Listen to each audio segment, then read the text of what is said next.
বাংলাদেশ প্রসঙ্গে এবার দলের অবস্থান জানালেন মমতা। বাংলাদেশের নাম উল্লেখ না করে তৃণমূল নেত্রী জানিয়েছেন যে কোনো ধর্মের উপর অত্যাচার তিনি মানবেন না, তা যদি অন্য দেশেও হয় তাও মানবেন না। বাংলাদেশ নিয়ে ভারত সরকার যে সিদ্ধান্ত নেবে তাকেই সমর্থন করবেন তিনি। বাংলাদেশে যা হয়েছে তা দুর্ভাগ্যজনক। বাংলাদেশটা একটা অন্য দেশ, ভারতবর্ষটা একটা অন্য দেশ।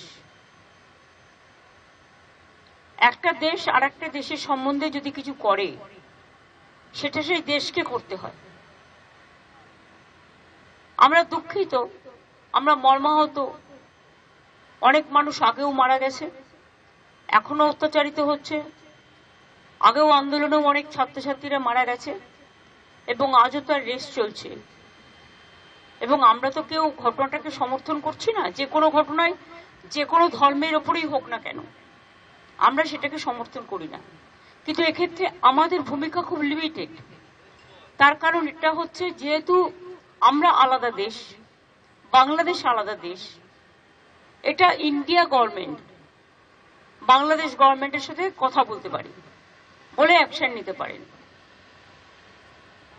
আমরা এটুকু বলতে পারি যে আমরা এক্সটার্নাল অ্যাফেয়ার্স পলিসির ব্যাপারে তৃণমূল কংগ্রেসের স্ট্যান্ড হচ্ছে যে যখনই গভর্নমেন্টে থাকুক না কেন আমরা গভর্নমেন্টের স্ট্যান্ডটাকে সাপোর্ট করি।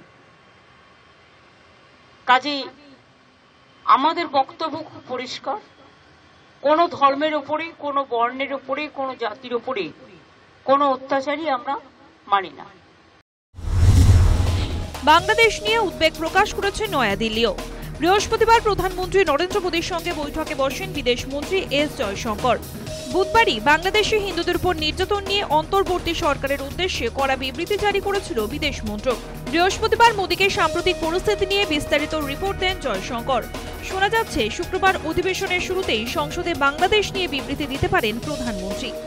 News time.